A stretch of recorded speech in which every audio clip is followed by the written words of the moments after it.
கருப்பு சுண்டல் தாளிப்பும் ரெடி ஆயிடுச்சு.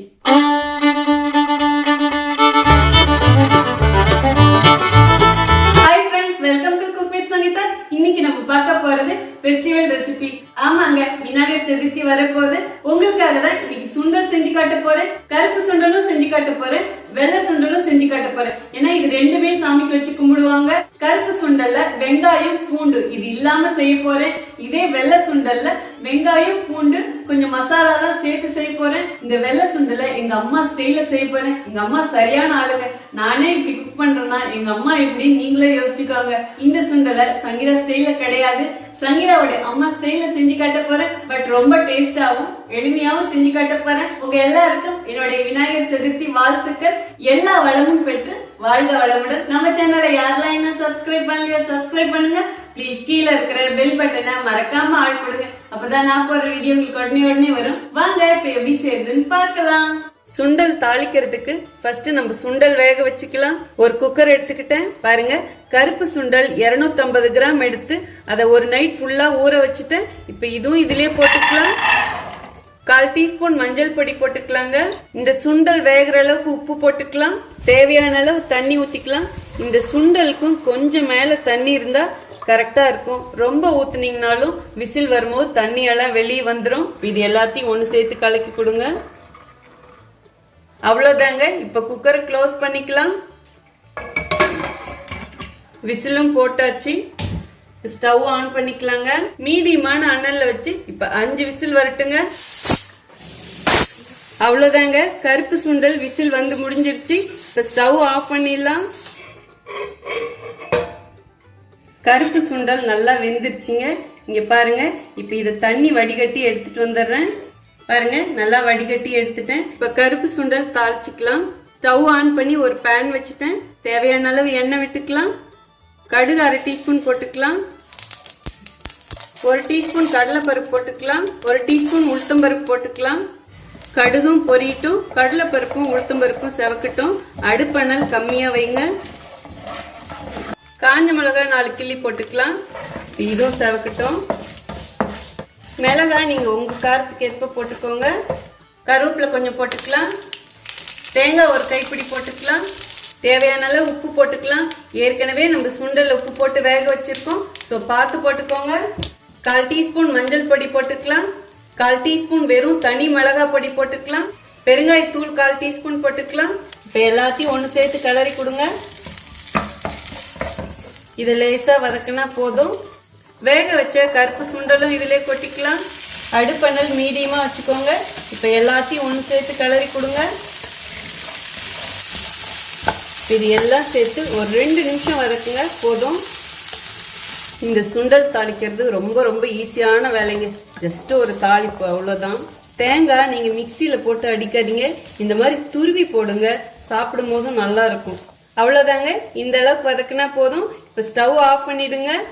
சூப்பரா மணக்க மணக்க நம்ம கருப்பு சுண்டல் தாளிப்பு ரெடி ஆயிடுச்சு. நம்ம கணேஷாவுக்கு ஜம்முன்னு வச்சு கும்பிட்டுக்கலாம். வாங்க இப்ப வெள்ளை சுண்டல் எப்படி செய்யுதுன்னு பார்க்கலாம். ஸ்டவ் ஆன் பண்ணி ஒரு குக்கர் வச்சுட்டேன். வெள்ளை சுண்டல் ஒரு நைட் ஃபுல்லா 250 கிராம் எடுத்து ஊற வச்சிருக்கேன். அதுவும் இப்ப போட்டுக்கலாம். பாருங்க, இந்த வெள்ளை சுண்டலும் 8 மணி நேரமாவது ஊறி இருக்கணும். அப்பதான் நல்லா சாஃப்டா வேகும். 1/4 டீஸ்பூன் மஞ்சள் பொடி போட்டுக்கலாம். இந்த சுண்டலுக்கு தேவையான அளவு உப்பு போட்டுக்கலாம். சுண்டல் முழுகிற அளவு தண்ணி ஊத்திக்கலாம். இதை எல்லாத்தையும் ஒரு தடவை அப்படியே மிக்ஸ் பண்ணி கொடுங்க. அவ்வளவுதாங்க இதுக்கு போட வேண்டிய பொருட்கள். இப்ப குக்கரை க்ளோஸ் பண்ணிடலாம். இப்ப இது 5 விசில் வரட்டுங்க. சுண்டலுக்கு எப்பயுமே மீடியமான அனல்ல வச்சு வேக விடணுங்க. அப்பதான் நல்லா சாஃப்டா வெந்திருக்கும். விசில் ஃபுல்லா வந்துருச்சு. இப்ப ஸ்டவ் ஆஃப் பண்ணிடலாங்க. வெள்ளை சுண்டலும் நல்லா வெந்துருச்சு. இப்ப இது நான் வடிகட்டி எடுத்துட்டு வந்துடுறேன். தண்ணி வடிகட்டி எடுத்தாச்சுங்க. இப்ப வாங்க வெள்ளை சுண்டலும் தாளிச்சுக்கலாம். ஸ்டவ் ஆன் பண்ணி ஒரு பாத்திரம் வச்சுட்டேன். தேவையான அளவு எண்ணெய் விட்டுக்கலாம். கடுகு 1/2 டீஸ்பூன் போட்டுக்கலாம். கடலைப்பருப்பு 1 டீஸ்பூன் போட்டுக்கலாம். உளுத்தம்பருப்பு 1 டீஸ்பூன் போட்டுக்கலாம். பாருங்க, கடுகும் வெடிச்சிருச்சு. கடலைப்பருப்பு உளுத்தம்பருப்பும் செவந்தடிச்சு. இப்ப அடுப்பை கம்மியா வச்சுக்கோங்க. காஞ்ச மிளகாய் கொஞ்சமா கிள்ளி வச்சிருக்கேன், அதுவும் போட்டுக்கலாம். நீங்க உங்க காரத்துக்கு ஏற்ப போட்டுக்கோங்க. இதுவும் செவக்கட்டும். 5 பல்லு பூண்டு தட்டி வச்சிருக்கேன், இதுவும் போட்டுக்கலாம். சின்னதா ஒரு பீஸ் இஞ்சி இடிச்சு வச்சிருக்கேன், அதுவும் போட்டுக்கலாம். ஒரு கைப்பிடி சின்ன வெங்காயம் கட் பண்ணி வச்சிருக்கேன், அதுவும் போட்டுக்கலாம். ஒரே ஒரு பச்சை மிளகாயும் கட் பண்ணது போட்டுக்கலாம். 1/2 டீஸ்பூன் இந்த எண்ணெயிலே சோம்பு போட்டுருங்க. சின்னதா ஒரு பட்டை, 2 லவங்கம் அதுவும் போட்டுடலாம். இப்போ எல்லாத்தையும் ஒன்று சேர்த்து கிளறி கொடுங்க. இது எங்கள் அம்மா பண்ணுற ஸ்டைலு. நாங்கள் இந்த மாதிரி தான் தாளிப்போம். உங்களுக்கு இதெல்லாம் வேணான்னா நான் கருப்பு சுண்டல் தாளிச்ச மாதிரி இந்த வெள்ளை சுண்டலும் தாளிச்சுக்கலாம். நீங்கள் இதே ஸ்டைல்லே இந்த சுண்டலை தாளித்து சாப்பிட்டு பாருங்க, அப்படியே மசாலா சுண்டல் மாதிரி இருக்கும். கொஞ்சமாக கருவேப்பிலை போட்டுக்கலாம். இது எல்லாத்தையும் கிளறி கொடுங்க. இது ரொம்ப நல்லா வதங்கக்கூடாது, அப்படியே லேசாக வதங்கினா போதும். அந்த பச்சை மணம் தான் போகணும். நம்ம சுண்டல் சாப்பிடும் போது இந்த வெங்காயம்லாம் அப்படியே வாய்க்கு அடிக்கணும். சின்னதாக ஒரு தக்காளி எடுத்து உள்ளே இருக்கிற விதையெல்லாம் எடுத்துட்டு பொடியாக கட் பண்ணி வச்சுருக்கேன். இந்த தக்காளியும் இப்போ இதிலே போட்டுக்கலாம். இந்த தக்காளி போடுறதும் டேஸ்ட்டுக்காக தான். இப்போ இது எல்லாத்தையும் நல்லா ஒன்று சேர்த்து வதக்கி கொடுங்க. அடுப்பணல் மீடியமாக வச்சுக்கோங்க. இப்போ இதுக்கு தேவையான மசாலாலாம் போட்டுடலாம். பெருங்காயத்தூள் 1/2 டீஸ்பூன் போட்டுக்கலாம். மஞ்சள் தூள் 1/4 டீஸ்பூன் போட்டுக்கலாம். தனி மிளகாத்தூள் 1/4 டீஸ்பூன் போட்டுக்கலாம். மல்லித்தூள் 1/4 டீஸ்பூன் போட்டுக்கலாம்.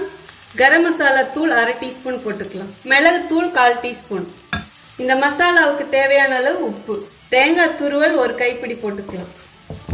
இப்போ எல்லாத்தையும் ஒன்று சேர்த்து கிளறி கொடுங்க. இதெல்லாம் தாங்க இதுக்கு போட வேண்டிய மசாலா. சும்மா அப்படி இருக்கும். நம்ம ரோட்டு கடையெல்லாம் மசாலா சுண்டல் சாப்பிடுவோம் பார்த்தீங்களா, அந்த கணக்காக இருக்கும். நோம்பிக்கு தான் இந்த மாதிரி சுண்டல் தாளித்து சாப்பிடணும்னு கிடையாது. நீங்கள் ஈவினிங் எப்பயாவது ஸ்நாக்ஸ் செய்யணும்னு ஆசைப்படுறப்ப இந்த மாதிரி செஞ்சு பாருங்கள், அவ்வளோ சூப்பராக இருக்கும். மெயினாக எல்லோரும் வீட்டில் விரும்பி சாப்பிடுவாங்க. அது சின்ன பசங்களுக்குலாம் இந்த மாதிரி இருந்ததுன்னா ரொம்ப ஆசைப்பட்டு சாப்பிடுவாங்க. இந்த மசாலா பச்சை வாசம் போகிற அளவு வதக்கியாச்சுங்க. இந்த அளவுக்கு இருந்தால் போதும். வேக வச்ச சுண்டலும் இப்போ போட்டுக்கலாம்.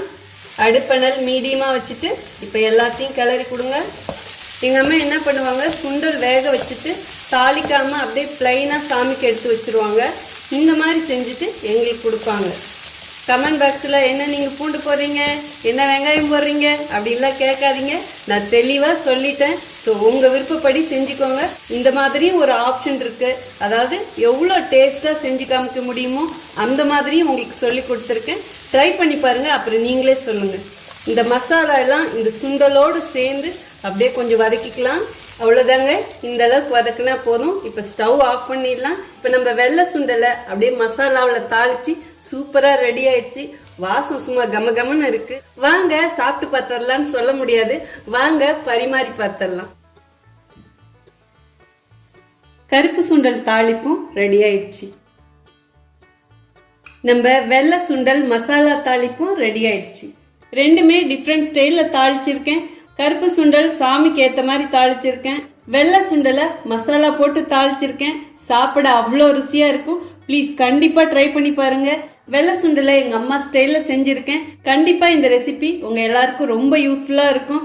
ரொம்ப ரொம்ப சிம்பிளானதான்.